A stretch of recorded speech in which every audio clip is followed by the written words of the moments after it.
आज सुजाता सुबह जल्दी ही उठ गई। आज घर में बहुत बड़ा दिन था। विनोद की बहन नीलू की शादी थी। विनोद नाश्ता करके शादी वाले हॉल की तरफ निकल गया। नीलू भी ब्यूटी पार्लर की तरफ निकल गई। 10 बजे तक सबने पहुंचना था तो सुजाता जल्दी जल्दी हाथ चलाने लगी। 2 साल की उसकी बिटिया तनु जब बार बार माँ को तैयार होने में देर कराने लगी तो सुजाता ने उसके हाथ में खिलौने की टोकरी पकड़ाकर उसे बिस्तर पर बिठा दिया और स्वयं इत्मीनान से तैयार होने लगी। आखिर बहू है इस घर की, सबकी नज़र उस पर भी तो होगी। निर्मला उसकी सासू माँ ने आकर बताया कि नीचे गाड़ी आ गई है, जल्दी से तनु को तैयार कर दो, मैं तुम्हारा कमरा ठीक कर देती हूँ।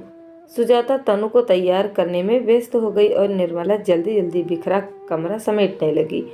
उठाकर तनु के खिलौने की टोकरी अलमारी के ऊपर रखी। सुजाता ने तनु को सुंदर सी घाघरा चोली पहनाई और झटपट दोनों गाड़ी में बैठ गई। गाड़ी हॉल की तरफ चल पड़ी। तभी सुजाता का ध्यान अपनी सूनी कलाई पर गया और उसके मुंह से हाय राम, जल्दी जल्दी में कंगन पहनना तो भूल गई। झट से उसने अपनी बाजू साड़ी में छुपा ली। सुजाता कंगन पहनना नहीं बल्कि वो कंगन पहनना भूल गई थी जो सब गहनों में सबसे जरूरी थे, जो इस घर की किसी परंपरा को संभाले हुए थे। एक धरोहर की भांति एक बहू से दूसरी बहू के हाथ में थमाए जा रहे थे। ये कब से चला आ रहा है ये तो उसकी सास को भी नहीं पता था। जब वो 4 साल पहले इस घर की बहू बनकर आई तो उसके हाथ में कंगन देते हुए निर्मला ने कहा था, सुजाता इसे संभाल कर रखना और हाँ, हर तीज त्योहार शादी ब्याह में पहनना। तब विनोद के पापा जी भी साथ खड़े मुस्कुराते हुए बोले थे, हाँ बहू, सास की बात को पल्लू की गांठ में बांध लेना। बहुत ही खुश प्रकृति के व्यक्ति थे। अभी 2 साल पहले एक दुर्घटना में अचानक से परिवार को अकेला छोड़ गए। माँ जी तो बिल्कुल टूट गई थी। सुजाता ही थी जिसने सास को नहीं बल्कि सारा घर बड़े अच्छे से संभाल लिया था। जायदाद के नाम पर बस यही एक घर और नीलू की शादी के नाम का एक प्लॉट खरीदा था। बस उससे ज़्यादा कुछ नहीं छोड़कर गए थे। विनोद जो कि अस्पताल में बतौर एक नर्स की नौकरी पर कार्यरत था। पापा के जाने के बाद विनोद के कंधों पर परिवार के अलावा बहन और माँ के खर्चों की भी जिम्मेदारी आ गई थी। मन से शायद इस जिम्मेदारी के लिए तैयार नहीं था तो गुस्सैल और चिड़चिड़ा सा हो गया था। सुजाता विनोद के गुस्से से बहुत डरती थी, इसलिए पूरी कोशिश करती थी कि विनोद तक कोई तनाव वाली बात ना ही जाए। एक सुघड़ और समझदार बहू के सभी फर्ज बड़े अच्छे से निभा रही थी। निर्मला भी सुजाता को बहुत प्यार सम्मान देती थी। शादी में पूरा समय सुजाता विनोद और निर्मला से अपनी कलाई छुपाती रही।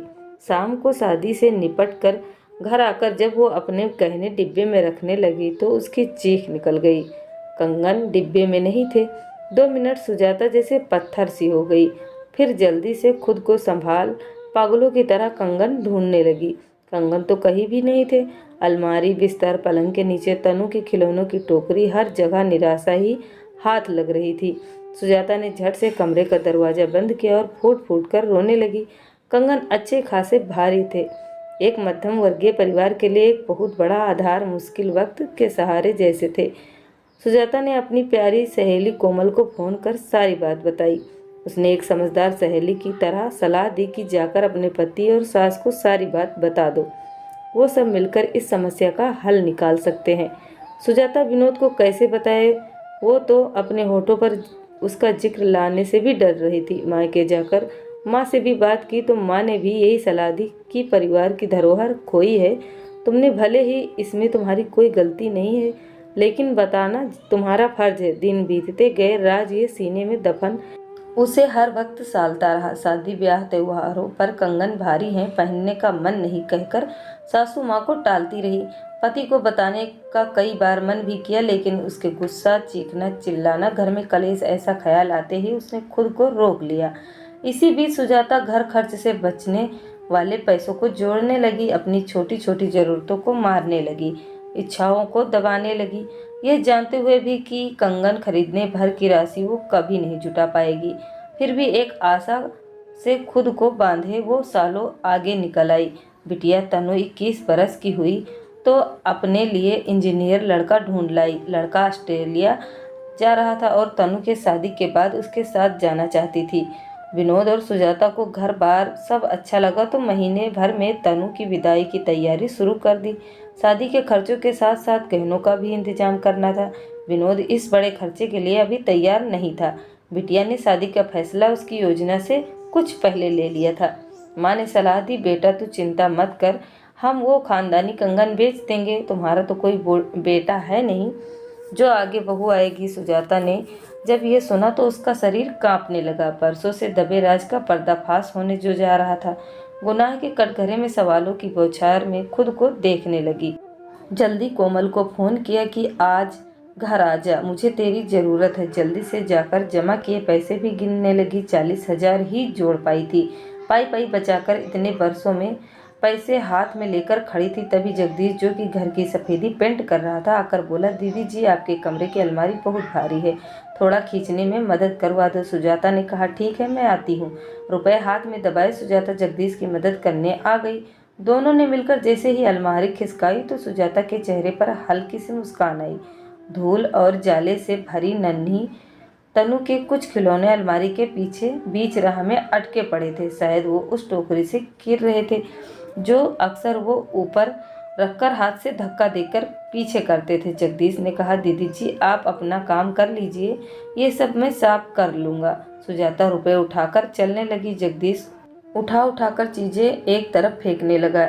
एक ठक की आवाज़ सुनते ही सुजाता के पैरों रोक लिए। वही आवाज़ कहाँ से आई? जगदीश सुजाता ने चौकन्ना होकर पूछा, दीदी जी ये कोई गहनों वाला पाउच है, यहाँ से आई। सुजाता को याद आया, इस पाउच के साथ अक्सर तनु खेलती रहती थी, माँ की तरह कुछ न कुछ उसमें डालती रहती थी। सुजाता ने जैसे ही उस धूल से भरे पाउच को खोला तो आंखें उसकी फटी की फटी रह गई। दोनों कंगन में आज भी वैसी ही चमक थी जो उसने 25 साल पहले देखी थी। कंगन हाथ में थे। सुजाता के विश्वास को यकीन नहीं आ रहा था। 2 साल की तनु जो उसके साथ बैठी खेल रही थी, उसने कब माँ के कंगनों को उठाकर पाउच में डाल दिया और पाउच अलमारी के पीछे कहीं अटका रहा। कभी पीछे ध्यान ही नहीं गया। वो फूट कर रोने लगी। उसका रोना सुनकर सभी भागकर आ गए। विनोद ने जगदीश की तरफ देखा, वो भी निरुत्तर सा देख रहा था। तभी कोमल आ गई और आकर सुजाता के पास बैठकर बोली, क्या हुआ? सुजाता ने उसके हाथ में वो पाउच पकड़ा दिया। कोमल ने जब सारी बात बतानी शुरू की तो विनोद और निर्मला के चेहरे हैरान से सुजाता को देख रहे थे।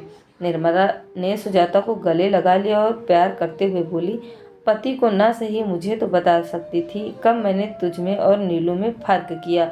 विनोद भी अपने गुस्से की वजह से थोड़ा शर्मिंदा दिख रहा था और सोच रहा था, काश उसने गुस्से के साथ साथ पत्नी को विश्वास भी दिया होता। माँ ने कहा, देख लिया अपने गुस्से का परिणाम। सालों तक बहू भीतर ही भीतर घुटती रही। विनोद ने सुजाता को हाथों से उठाकर खड़ा किया और बोला, चलो अभी बाजार चलते हैं और आज तुम्हारे इन जमा किए पैसों से तुम्हारी दबी सभी इच्छाओं को पूरा करते हैं। सास ने बड़े प्यार से सुजाता के हाथ में वो कंगन पहनाकर उसका माथा चूम लिया। दोस्तों, उम्मीद करती हूँ आप लोगों की ये कहानी पसंद आई होगी। कहानी अच्छी लगे तो चैनल को सब्सक्राइब करें, वीडियो को लाइक करें।